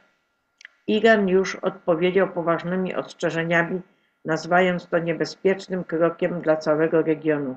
I nie są drugorzędnym graczem. Są głęboko osadzeni w strukturze geopolitycznej regionu, mają zdolność reagowania na wielu frontach.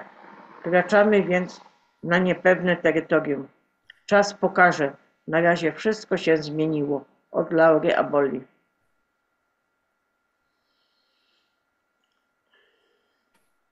I teraz dokonania pana T. Zamknął USAID. Zamknął zieloną nową kradzież. Zamknął przekręt z praniem pieniędzy. Zamyka straszydło Deep State w Iranie, któremu płacili za stworzenie trwającego chaosu i finansowanie wszelkiego na Bliskim Wschodzie. Zamyka wszystko, co Deep State zbudowało i na czym polegało przez ostatnie 75 lat. Więc każdy, kto mówi, że pan T jest taki sam jak reszta, nie widzi całego obrazu.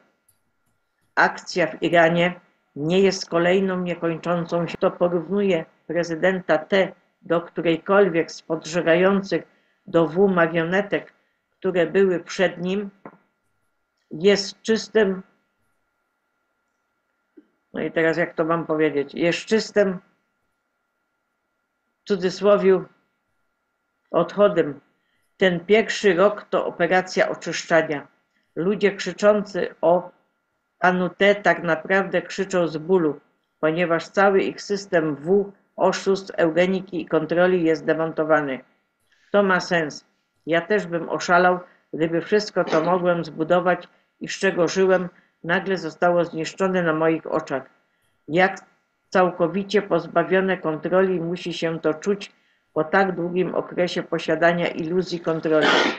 Sprawy będą się dla nich pogarszać, aż do momentu, gdy wszyscy zostaną skuci kajdankami. Nie wierzcie w te plotki. Patrioci mają kontrolę i nie tylko sprawią, że Ameryka znów będzie wielka, ale sprawią, że świat znów będzie wielki. Cieszcie się spektaklem. MAGA równa się MTFGA. Ciszę. Widziałeś? Pozwólcie mi teraz pokazać, co przeniknęło. Iran nie był tu jedynym problemem. Miało to związek ze wzorem, aby jeszcze raz zaciemnić lustro. Za każdym razem, gdy opinia publiczna zbliża się do jasności, zaczynają nową narrację W. Irak był wymysłem, Syria była podróbką, U była pułapką, a ostatnim punktem zapalnym miał być Iran. Zanim jednak iskra zdążyła się zapalić, zobaczyłem, jak ktoś pociąga za przewód. Czy uważasz, że pan T usunął to wideo dla dobra historii? Nie, to był przechwycony sygnał, transmitowany na częstotliwościach, których słucha bardzo niewielu ludzi. Ujawnił narratora.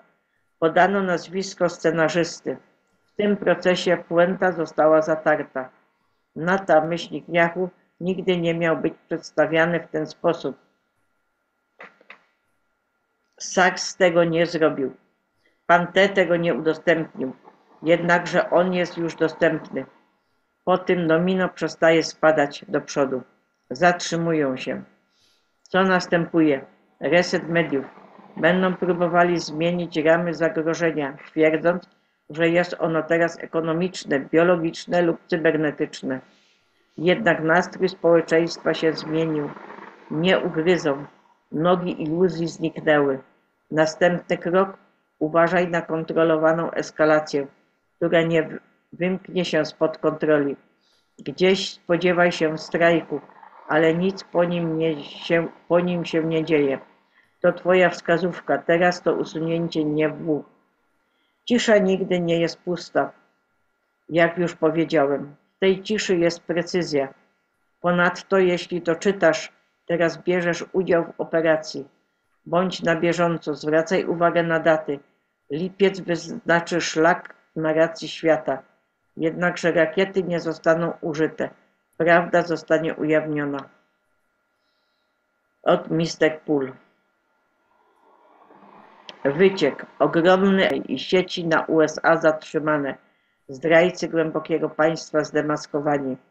Wyciek tajny alert wojskowy, potwierdzając to, czego obawiało się wielu. Ameryka była o kilka godzin od skoordynowanego ataku Giczną, a uśpieni agenci pracowali dla rządu. Wiadomości są ciche, ale teraz wewnętrzne źródła potwierdziły prawdę, a wojsko, które popiera pana T, powstrzymało go w samą porę. Przez tygodnie wywiad wojskowy obserwował zaszyfrowane wiadomości między irańskimi satelitami uśpionymi komórkami w USA i szlakami cargo, które przebiegały przez Meksyk i Wenezuelę. To, co odkryli, było szokujące. Urządzenia EMP zostały przemycone do kilku miast, takich jak Dallas, Atlanta i Chicago.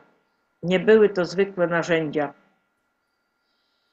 Były to elektromagnetyczne wojskowe, które miały na celu jednoczesne zniszczenie sieci energetycznych odcięcie komunikacji i destabilizację infrastruktury QFS. W tym samym czasie przygotowano do wypuszczenia giczną stworzoną z danych skradzionych z bio-laboratoriów w Wuhan. Nie były to normalne Rusy, były to zmodyfikowane patogeny, które miały atakować układ odpornościowy osłabiony eliksirami M.R.N.A. Miały wyglądać jak choroby autoimmunologiczne i omijać wykrycie CDC. Ale prawdziwa zdrada przyszła z wewnątrz. Ludziom FEMA, DHS i jednostka Gwardii Narodowej Stanu Niebieskiego, którzy byli zdrajcami, powiedziano, aby trzymali się z daleka od chaosu. W zamian obiecano im bezpieczeństwo i ochronę w bunkrach kontrolowanych przez elitę. Następnie operacja została upubliczniona. 21 czerwca 1925 roku pan za pośrednictwem przywróconego dowództwa wojskowego USA wydał rozkaz przeprowadzenia pełnego spektrum ataku na irańskie obiekty Fordow, Natanz i Isfahan. Te bombardowania nie były odpowiedzią na coś, zostały zaplanowane z wyprzedzeniem. Wywiad poinformatyczny na USA mają się rozpocząć w ciągu 48 godzin. Bombowce, STEAL i okręty podwodne były już na miejscu. W tym samym czasie centra danych QFS i węzły sieci Starlink przeszły w tryb obronny, przygotowując się na ataki EMP i cyberataki. Cybercommand zatrzymał zagraniczne zmiany oprogramowania układowego w chińskich częściach inteligentnej sieci. Są to te same systemy, które zostały powiązane z ostatnimi niewyjaśnionymi przerwami w dostawie prądu w Phoenix, Detroit i częściach Florydy. Te, w cudzysłowie, wypadki były próbami. 2 konwoje, które wyglądały jak zbiorniki z tlenem, zostały zatrzymane przez siły zbrojne w pobliżu El Paso 19 czerwca. Miejscem docelowym był podziemny magazyn w pobliżu Austin, który był powiązany z organizacjami pozarządowymi wspieranymi przez SO-Rossa, które udawały jednostki reagowania kryzysowego. Agenci, którzy zostali przeszkoleni w Iranie i udawali cywilnych wykonawców, zostali aresztowani i przetransportowani zgodnie z wojskowymi zasadami Gitmo. Wewnętrzne sądy już się rozpoczęły. Aresztowano co najmniej 14 urzędników USA i 5 dyrektorów korporacyjnych za współpracę i próbę zaszkodzenia firmie. Ich nazwiska są tajne ze względu bezpieczeństwa narodowego, ale przecieki mówią, że zaangażowane są w tym osoby z FEMA i biotechnologii z Doliny Krzemowej. Emergency Broadcast System jest już gotowy do użycia. W ciągu kilku najbliższych dni odbędą się 72-godzinne ćwiczenia blackoutu, aby przećwiczyć, co robić, gdy sieć ulegnie awarii, gdy istnieje zagrożenie. Patrioci powinni zaopatrzyć się w zapasy, tworzyć kopie zapasowe swoich plików cyfrowych na portfelach zero z ogonkiem chip i zachować czujność. Była to ostatnia szansa państwa głębokiego, aby powstrzymać powrót pana T, zatrzymać transformację QFS oraz raz na zawsze pogrzebać Ne-sa-ra. Nie zadziałało. Ale ta W jeszcze się nie skończyła. Bądźcie czujni, zachowajcie niezależność. Sprawiedliwość jest w ruchu. Dołącz teraz, póki nie jest za późno. Aleksander R. Wick, 38 lat, z Portland, został aresztowany podczas próby wysadzenia ładunku IED na Interstate 5, jednej z najważniejszych autostrad w Stanach Zjednoczonych. Jest zradykalizowanym, niebinarnym aktywistą Antifa i dyrektorem generalnym Cascadia Carbon Inc. To nie był akt samotnego wilka, to była część planu, aby uczynić infrastrukturę kraju mniej stabilną. WIC jest tylko częścią większej sieci, która została zbudowana podczas administracji Bideta, a teraz jest burzona przez przywrócone przywództwo prezydenta pana T. Atak miał miejsce dzień przed wiecem pana T w Spokane i niedługo po tym, jak wycieki informacji wywiadowczych wykazały, że istniały plany sabotażu amerykańskich korytarzy logistycznych. WIG ustawił pachołki drogowe, deski z gwoździami uderzenia. Nie celował w przypadkowych kierowców, celował w amerykańską klasę robotniczą, która prawdopodobnie była zwolennikiem pana T i podróżowała między Oregonem a Waszyngtonem. To nie jest po prostu droga. Łączy ważne bazy wojskowe, szlaki transportu, złota i ważną infrastrukturę QFS. Gdyby ją zakłócili, wygrabiliby ci, którzy chcieli obalić system od środka. Cascadia Carbon, firma Wix Climate Tech nie jest tym, czym się wydaje. Widzieliśmy już ten schemat. Fałszywe zielone firmy używane jako przykrywki dla koordynacji ekstremistów, pranie pieniędzy z innych krajów i szyfrowana komunikacja. Portland, San Francisco i Seattle już widziały podobne konfiguracje. Zarchiwizowane posty Wika pokazują, że otwarcie popiera kampanie dekolonizacyjne, atakuje pana T i wzywa do zamknięcia systemu.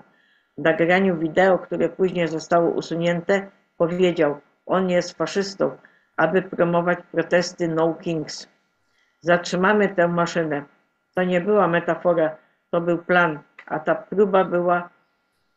ta próba użycia IED była częścią tego planu.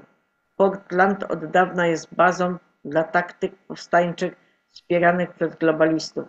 Departament policji był pusty. Na miejscu pojawili się radykalni agenci, ale teraz dzięki nadzwyczajnym uprawnieniom pan T i rządom wojskowym te obszary nie są już poza zasięgiem. To aresztowanie jest kolejnym krokiem w kierunku przywrócenia kontroli nad krajem. WIG został złapany w skoordynowanym wysiłku FBI, policji Portland i federalnych zespołów do spraw materiałów wybuchowych, które współpracowały ze sobą. Kiedy przeszukali jego dom, znaleźli więcej części urządzenia i zaszyfrowany sprzęt. To nie był szczęśliwy zbieg okoliczności. To było zaplanowane rozbicie, do którego doszło, ponieważ agencja wywiadowcza pana T znów przejęła władzę. To był nieudany atak, ale jeszcze się nie skończył. Te same sieci są nadal w użyciu. Te same grupy, które próbują powstrzymać reset gospodarczy pana T i transformację Quantum Financial System. Nadal dają pieniądze fundacjom SO-RO-SA, koalicjom ESG i organizacjom pozarządowym powiązanym z Davos. Spodziewa się więcej ataków na autostradach, sieciach i systemach komunikacji. Spodziewa się fałszywych flag, za które obwinia się patriotów. Spodziewa się, że będzie gorzej, ale powinieneś wiedzieć, że wojsko jest gotowe. EBS jest gotowe do działania. Gospodarka wspierana złotem ładuje się. Tracą kontrolę, odzyskujemy republikę. Tym razem skończymy. Od Mr. Pool.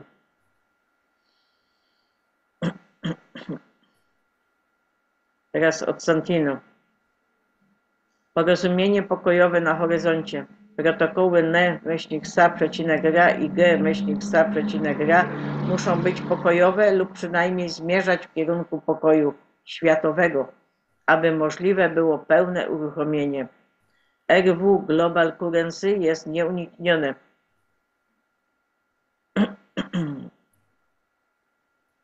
Pan T uratował świat przed katastrofą nuklearną. I to było tyle z wiadomości.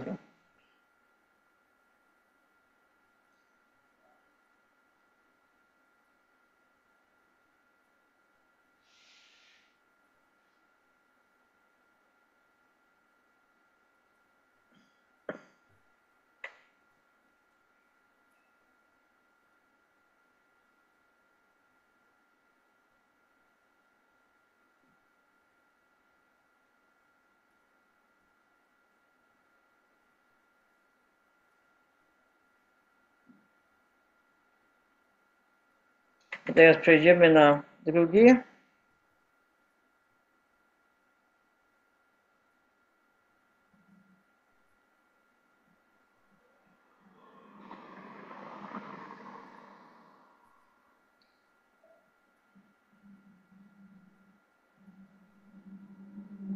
I teraz to będzie część druga, bajeczek spod mchu i paproci. Żelazo jest niezbędnym pierwiastkiem, który pomaga w następujących kwestiach. Produkcja hemoglobiny i transport tlenu, skurcz mięśni, utrzymanie funkcji odpornościowych, zwalczanie wirusów i bakterii, poprawa funkcji nerwowych, poprawa jakości snu, podniesienie poziomu energii, poprawa zdrowia, włosy i skóry. I to jest od First. Picie z miedzianego naczynia. Korzyści zdrowotne wynikające z przechowywania wody i picia z naczyń miedzianych. Sterylizuje wodę, niszczy bakterie w wodzie, pomaga oczyścić i odtruć organizm, pomaga regulować pracę wątroby i nerek, pomaga organizmowi wchłaniać składniki odżywcze, eliminuje i rozbija komórki tłuszczowe, reguluje ciśnienie krwi, tętno, poziom cholesterolu i trójglicerydów. Miedź jest jednym z głównych składników melaniny. Pomaga chronić skórę przed uszkodzeniami słonecznymi i przyspiesza gojenie się ran i blizn. Pomaga organizmowi wchłaniać żelazo. Miedź jest przeciwutleniaczem, który zwalcza wolne rodniki. Wolne rodniki powodują nowotwory. Środek pobudzający mózg. Reguluje tarczycę. Wzmacnia kości. Wzmacnia układ odpornościowy. Od First. Nadal jesz warzywa po tym wszystkim. Chociaż warzywa mogą być korzystne i zdrowe, nowoczesne praktyki wykorzystują herbicydy i pestycydy, które są techniczne bezpiecznie, w cudzysłowie. Ale czy nadal chcesz je spożywać? Moja sugestia jest taka, aby kupować produkty lokalne, gdzie znasz cały proces. Od First. I tu mamy filmik, gdzie szprycują nam warzywa. I jak są myte w tych chemikaliach.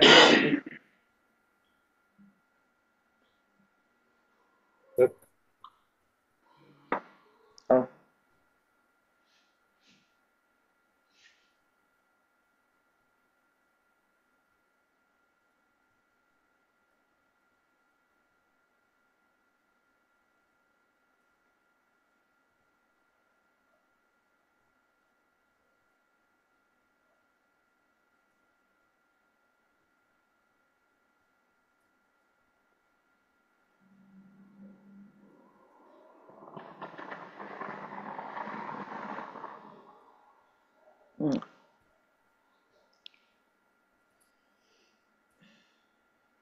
Uciszają nas. Jeden łyk na raz. Twoja woda jest toksyczna. Każda kropla, którą wypijasz, może być skażona niewidzialnymi zabójcami, mikroplastikami, metalami ciężkimi, substancjami zaburzającymi gospodarkę hormonalną, fluorem, chlorem, faz i tak, nawet arsenem. To nie jest teoria, to jest rzeczywistość, udokumentowane, śmiertelne, powiązane z utratą pamięci, zmęczeniem, bezpłodnością, przewlekłymi chorobami i przedwczesnym starzeniem się.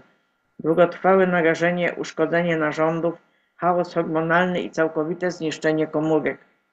Podczas gdy miliarderzy piją ultraoczyszczoną, naładowaną energię wodę, ty w zasadzie pijesz chemiczną zupę, ale oni cię nie ostrzegają, ponieważ chorzy ludzie, i to jest duże zwycięstwo od nich, mówili, że koniec będzie głośny, ale nadeszła cisza, bez huku, bez powolnego krwawienia. Czynsz wzrósł, płace spadły, a ty powiedziałeś, że tak po prostu jest. Nie, to jest planowana rozbiórka. Marzyłeś o ziemi, rodzinie, wolności. Teraz marzysz o 2 dniach wolnego i kuponie. Jakby jakaś gra tu jest. Ukradli twoją przyszłość i sprzedali ją z powrotem w miesięcznych ratach i podziękowałeś im za to. Zabili ambicje długiem, zabili miłość pornografią, zdusili bunt antydepresami, Potem dali ci treść, żebyś był posłuszny. Nie ewoluowałeś, dostałeś środek uspokajający. Bezpieczeństwo pracy martwe, prawdziwe związki zignorowane, męskość nielegalna, społeczność zastąpiona przez Wi-Fi. Stałeś się łatwiejszy w zarządzaniu niż bydło, bo przynajmniej bydło nie przewija TikToka. A podczas gdy klaskałeś dla swojej klatki, stworzyli system, który będzie cię śledzić, opodatkowywać i zwalniać. Banki centralne, identyfikatory cyfrowe, żetony nadzoru. Wszystko zgodnie z planem, ale im się nie udało. Obudziłeś się, a teraz powstaje nowy system. Szyny XRP, transakcje oparte na złocie, zdecentralizowane rejestry. Nie naprawiać starego, aby to zakończyć. Fed jest ugotowany, iluzja się skończyła. A co z tymi, którzy nadal uważają, że to spisek? Będą musieli błagać o UBE, podczas gdy my będziemy pisać nowe zasady. UBE to jest ten podstawowy dochód. To nie jest załamanie, to jest eksodus. Od Melania Stazja Romanow. Bądźmy realistami. Rozwijałeś się, medytujesz, jesz przekąski o lekkim kodzie, myjesz swój toster, rozmawiasz nawet ze swoim wyższym ja, jakby było twoim kosmicznym przyjacielem. Ale za każdym razem, gdy przewijasz komentarz, który mówi: wy wariaci od teorii spiskowych, potrzebujecie pomocy psychologicznej, coś w tobie ciągle pęka. Próbujesz wznieść się ponad to, ale twoja wewnętrzna istota światła nagle chce dać komuś klapka za pomocą czakry gardła. Oto, mój przyjacielu, ostateczny boss wzniesienia, wybaczenie. Dlaczego wybaczenie nie jest opcjonalne w tej osi czasu? Nie jesteś już na etapie nauczenia ich lekcji. Jesteś w fazie uwolnienia swojej częstotliwości. Bo trzymanie się winy jest jak próba uniesienia się w powietrzu, mając na sobie emocjonalne, cementowe buty. Nie chodzi o to, żeby powiedzieć, że to, co się wydarzyło, było w porządku. Chodzi o to, żeby powiedzieć: już nie noszę tego w swoim układzie nerwowym. Mam linię czasu, by chodzić i spokój, by ucieleśniać. Komu potrzebne jest twoje przebaczenie? 1. Ty sam. Za błędy, żale, niepowodzenie, niewypowiedziane słowa i dziwne wiadomości prywatne, które wysłałeś w 2020 roku. Wybacz sobie lata, w których przespałeś swoją moc. Za przyjaźnie, które zakończyły się zamieszaniem. Za te chwile, kiedy nic nie mówiłeś, gdy twoja dusza krzyczała. Wybacz sobie, bo nie jesteś już tym, kim byłeś i nigdy tak naprawdę nie byłeś. Właśnie sobie przypomniałeś. 2. Normiki. Wybaczcie temu facetowi, który powiedział: nie jesteś tak głęboki. Jesteś po prostu, nie zabrał ze sobą sprzętu do nurkowania. Wybacz przyjacielowi, który przestał cię zauważać w trakcie przebudzenia. Oraz członek rodziny, który myślał, że twoje objawy w niebo wstąpienia to po prostu niedobra pizza. Wybacz im, nie dlatego, że mają rację, ale dlatego, że są przerażeni. Trzymali się iluzji, bo była jedyną rzeczą, jaką znali. Byłeś przerażający, byłeś prawdą, byłeś lustrem. Teraz będą cię potrzebować, a ty będziesz potrzebować otwartego serca, a nie, w cudzysłowie, mówiłem ci, notatki terenowe na temat wybaczania w prawdziwym życiu. Wybaczyłam mojej śpiącej rodzinie, płacząc przy tym nad bezglutenową muffinką. 10/10 uwolnienie emocjonalne. Polecam. Siedziałam w samochodzie i powiedziałam swojemu wewnętrznemu dziecku, że niczego nie zepsuło. Powiedziała dziękuję moim własnym głosem. Wpatrywałam się w wpis mojego kuzyna na Facebooku, na temat tych nieświadomych ludzi, którzy nie oglądają telewizji i po prostu wyszeptałam tak czy inaczej, kocham cię, Tina. A potem wyłączyłam telefon. Jak naprawdę wybaczyć, nie tracąc przy tym rozumu? Najpierw to poczuj. Nie pomijaj. Poczuj wściekłość, smutek, zamieszanie. Napisz list. Krzycz w lesie. Płacz w wannie. To spal to G niczym ceremonialny feniks, którym jesteś. Mów o tym głośno. Powiedz to. Wybaczam ci. Uwalniam cię. Nie kontrolujesz już mojego układu nerwowego. Nie musi być idealnie. Musi być prawdziwie. Śmiej się z tego w końcu. Pewnego dnia spojrzysz wstecz, pomyślisz, ach tak, dzień, w którym próbowałem synchronizować moje czakry za pomocą piwa, sarkazmu i światła księżyca. Kontynuuj to. Przebaczenie nie jest aktem jednorazowym. To narzędzie do utrzymywania częstotliwości. To trochę jak energiczne nitkowanie zębów. Już tego nie pomijamy. Teraz jesteśmy suwerenni. Ostateczna transmisja. Wybaczenie jest tym, jak latamy. To jest przycisk zwalniający. W ten sposób przestajesz ciągnąć za sobą ludzkie projekcje jak duchowy bagaż. W ten sposób tworzysz przestrzeń dla cudów miłości, łagodności, mocy i spokoju. Nie jesteś tu po to, żeby być zgorzkniałym. Jesteś tutaj, aby nie mieć ograniczeń. Więc przytul swojego wewnętrznego dziwaka. Błogosław normikom z bezpiecznego dystansu emocjonalnego. Śmiej się z chaosu i idź naprzód jak burza świetna, którą jesteś. Bo kiedy wybaczysz, uwalniasz się i tu zaczyna się nowa ziemia.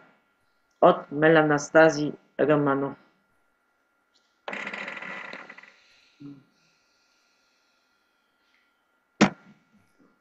Tak. Więc jesteśmy wam wszystkim wdzięczni za wysłuchanie, wyciągnięcie wniosków swoich, za to, żeście poświęcili czas tutaj z nami. Tak. Stawcie po sobie komentarz, paluszek do góry, będzie nam miło. Rozsiewajcie radość, miłość. Żyjcie w prawdzie i kochamy was, pamiętajcie o tym. Pa, pa. Dzięki wam, trzymajcie się, hej, pa. Pa.